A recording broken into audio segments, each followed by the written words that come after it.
Амар минь. Мэлмээ тунгалаг үлмээ бат лагшин амгалан үйлс өндрөө. Тулаа нээвэртэй подкаст.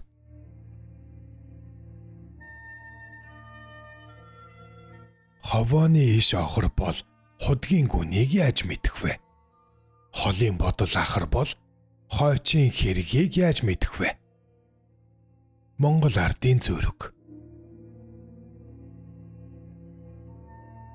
Бүсгүй Данте.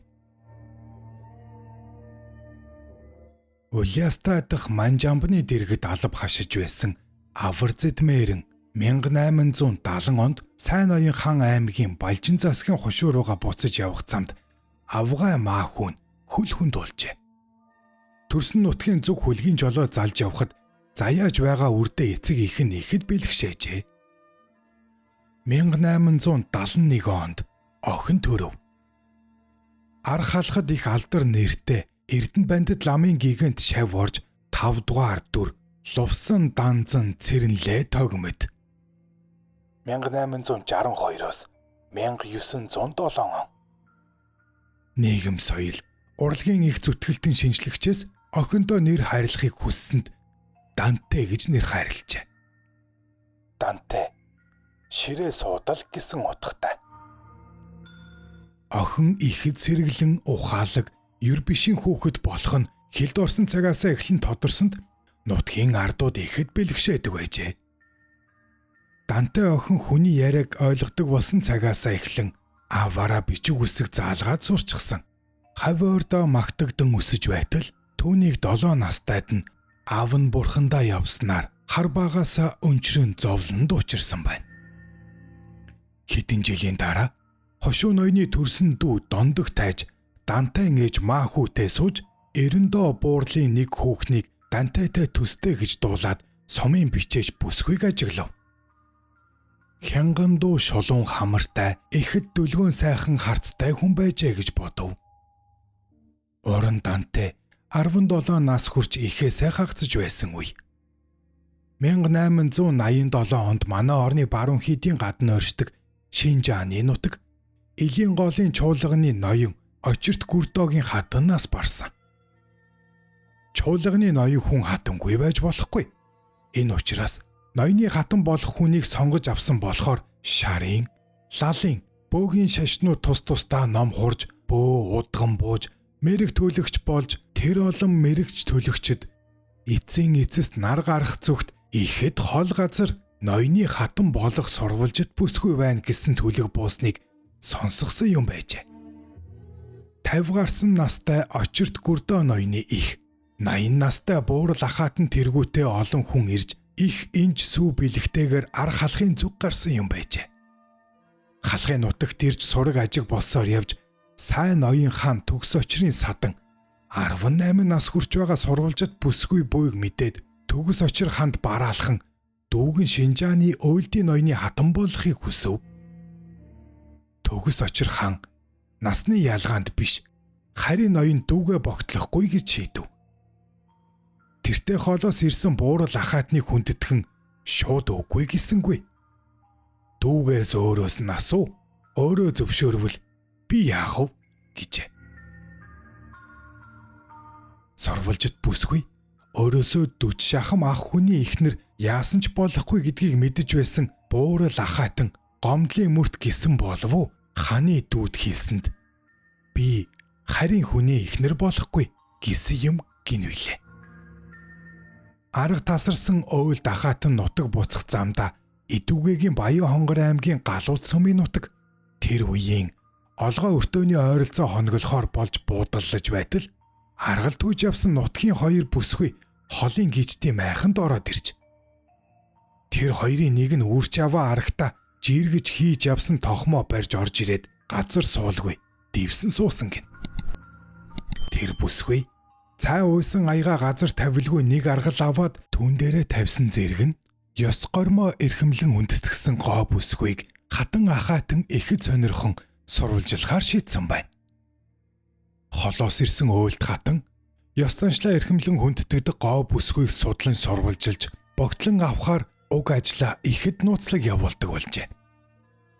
Нутгийн ардууд Дантег бурхан тэнгэрээс заяасан буянтай охин гэж хүндэтгэн хошууныхаа бахархал болгон хайрладгийг мэдсэн уйлд ахайтан эхлээд хошууны ноён галжин засагт ханджээ. Гэтэл хошуу ноён галжин засаг бичиг үсэгт муугүйж төрийн хэрэгт ердөө оролцдоггүй, хамжлах дардаа захирдаггүй, албан татвар авахыг мэддэггүй, ажлагын хідэн тимээтэй, чөдрийн морьтой, амжиргааны 50 гаруй ямаатай өдөр болгон өөрөө ямаагаа хариулдаг ноён юм байжээ.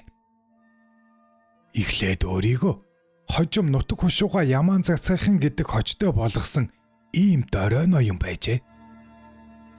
Дараа нь ахаатан ямаан засгийн төрсөн дүү довдон тайжид хандчихлээ.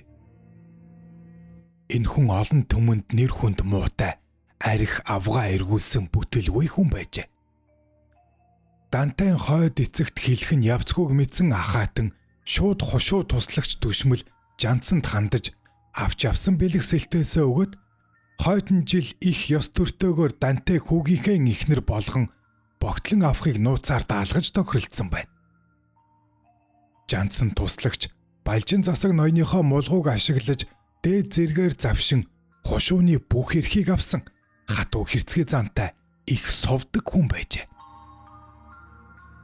Харгас хатуугаараа төрийн ширүүн хар гэж хочлогдсон ард олон нь жанцан туслагчийн уран Дантег харийн хошуунд богтолсон нууц яваанда задарч нутаг орны буян заяа болсон охиноо харийнханд богтлуулахгүй гэж нутаг усных нь дургуутсан босжээ.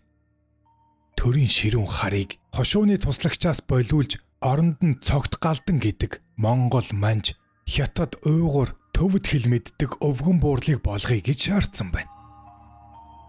Ард олны энэ хөдөлгөөнийг улаан банд, мухар төдөв, хулгай хийгээд байхаар нь хурууг нь тайрчихсан гэдэг. Соотон дугар, тоо лигжид зэрэг хүмүүс толгойлжээ. Тэд жанцан туслагчтай уулзан тайвшруулах үгээр хуурчээ. Дараа нь мэхлэгдснээ мэдмэгц нэр бүхий хүмүүс жанцан туслагчийн дайран орж гэрээг нь шатаасан гин. Жанцан туслагч амь тэмцэн зүхтэж ууланд гараад хожим улаастай амбонд мэдүүлж зөвшөөрөл аваад ардын хөдөлгөөнийг толгойлсон нэр бүхий 4 хүнийг баривчлан авч газар ухаж гарыг нь гавлан нүхэнд суулгаад илсээр дүүргэн 7 хоноход ам үлдвэл ял хилэлцэхгүй үхэх бол үүлээ эдэлж байгаа чинь тэр гэсэн байжээ. Тоо лигжид гэдэг хүний авгаа амарчаад 3 хонож байсан. Шүн сэм очиж нөхөртөө мөөмөө хөхүүлээд байсанд ам үлдэж нөхрөө аварсан гэдэг. Нөгөө 3 нь амьсгал авах тоолонд илс нурж чигтсээр байгаад амьсгал нь богдож нас барсан түүхтэй юм билээ. Мухар төдвөн одоо миний бие өнгөрөх цаг болсон гэд ерөөлийн ном уншсаар үхсэн. Соотон дугар дуудуулсаар байгаад өнгөрчээ. Харин улаан банд хойд насанда 6 соёотой чон болж төрөөд жанцан туслагчийн бүх малын гидсийг хуу татж цөлмөн. Эсвэл хүүн болж төрөөд 18 насанда халуун зун үхэж халуун голыг ч нь харлуулна гэж андгаалж байгаад үгсэн гэдэг. Албан тушаал залуу насандаа сагаж төрийн түшээ ноён нуруугаа алдсан сувдаг зантай жанцан туслагч нэг сайхан хүүтэй болсон гин. Тэр нь 18 нас хүрээд халуун зун гинэт нас барж хагцал зовлон үтсэн юм гэдэг. Та YouTube дээр Тулааны үртэй подкастыг үзэж бас сонсож байна. Subscribe тавьчаа дарж нэгдээрэй. Ард олны хөдөлгөөнд дарагдаад удаагүй байтал Шинжаан нутаг Илийн голын өөлд хушуунаас маш олон хүн ачаа хөсөхтэй ирж Тэлийн голын их Эрдэнэ толгойн дэвсэг дээр ирж буудалжээ. Энэ үеэр уран Данте оргоод ууланд гарсан гин. Жанцан туслагч мэдээд ихэд бачимдан уурсаж олон хүн хөдөлгөн ирээд олсонгүй. Ирлийг толгойлж авсан хүмүүс 3 хоноод зал зохиож нэг шүн бүх хүмүүс нуугдан үлджээ.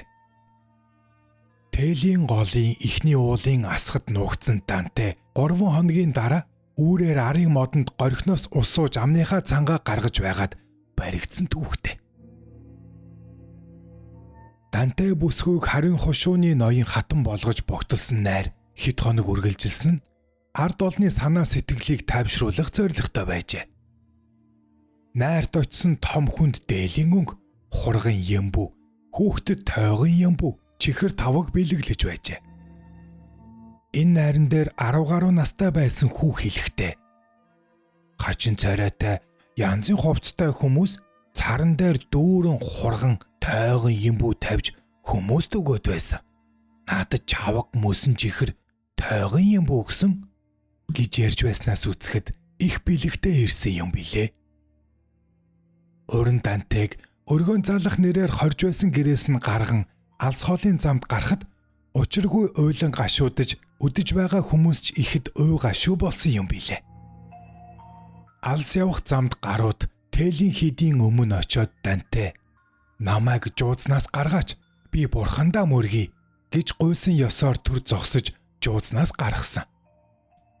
Тэр нутгаа эргэж хараад тэр хоёр мод битгий яваач гэж над руу бүх хийж байна гэж хэлээд мөн л уй гашуу болсон юм билээ.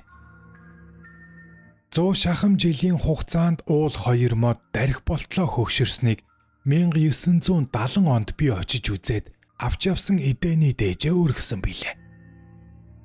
Уран Данте тээлийн хід рүү харж сүхэрч суугаад ихэд сүсэглэн залбирч мөрөгөх нь маш удаан үргэлжилсний дараа тээлийн голын ширэгт нүрээ нааш хөвтөд босохгүй их уджээ.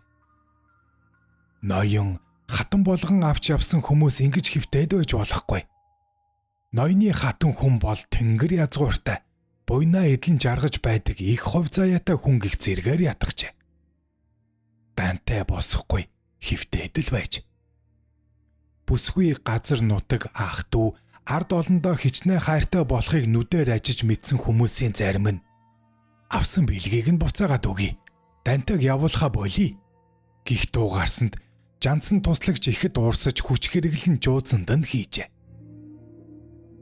Цааш явах замдаа Уран Данте хэд хоног нүдэ ширэгтэл уйлж гашуудаж яваад нутаг ус ах トゥ танил олон ардуудаа оруулан шүлгэлсэн Эрдэн Тэл гих дууны үг аяыг зохион дуусан түүхтэй. Данте бүсгүй энэ зохиосон дуугаа замын турш дуулсаар яваад элийн өөлдийн нутагт очисон бөгөөд хойд эцэг довдон тайж төрсөн ах жүрмэд игч сүрэн авгаа зэрэг Дантед бараа болж хүргэлцэж явсан хүмүүс дагаж дуулсаар байгаад уул дууг суран нутагтаа ирээд түгээжээ. Хошуу нутгийн бахархал болсон бүсгүнхээ зохиосон дууг дорн сурч дуулцгаах болсноос хойш одоо хүртэл Ямаан засгийнхан одоогийн Баян хонгор аймгийн Галууд сумын зүүн хангай нутаг Тэл жаргалантын голоор дуулсаар үлгэр ярьдаг, онцог таадаг, сайхан дуулдаг их уран ойдолчин, шаглааж, хатгамалж, шүлэг ая зохиодог олон талын авьяастай гоо бүсгүүгээ олон буурлууд багтан ярьсан дурсаар байдаг байна. Ил тарвахтай өөлдийн хушууны хатна нь ноёноос илүү ухаантай байвал төрийн хэрэг жолоодож болно гэсэн заншилтай байсан тул Данте хатны хойд эцэг довдон тайж эргэж очиход Данте бүсгүй аль хэдийнэ төрийн хэргийг жолооддог болчихсон байжээ. Эцэг нь охиноо их ухаан авьяастад нь бахархан бардамнаж овлоггүйтэн агсан тавьсан учраас хоёр дахь очилтонд нь довдон тайжийг охинтой нь уулзуулалгүй. Үргэлжид архиулган ухаангүй согтуу байлгаж байгаад нутаг буцаажээ. Мөн замд нь туж архитуулж ухаангүй согтуу байлгасаар нутагт нь хүргэж ирсэн юм гинвэлээ.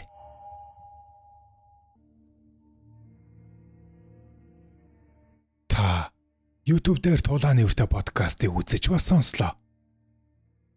Бүсгүй Дантен домог таалагдсан бол сэтгэлдээ үлдээж лайк товчоо дараарай. Мөн Facebook дээр Тулааны үртэй гэсэн хуудас бий. Түүнийг минь дагвал Тулааны үртэй баярлах юм. Танд таны гэр бүлд эрүүлийн хаз жаргал хамгийн сайн сайхан бүхнийг хүсье.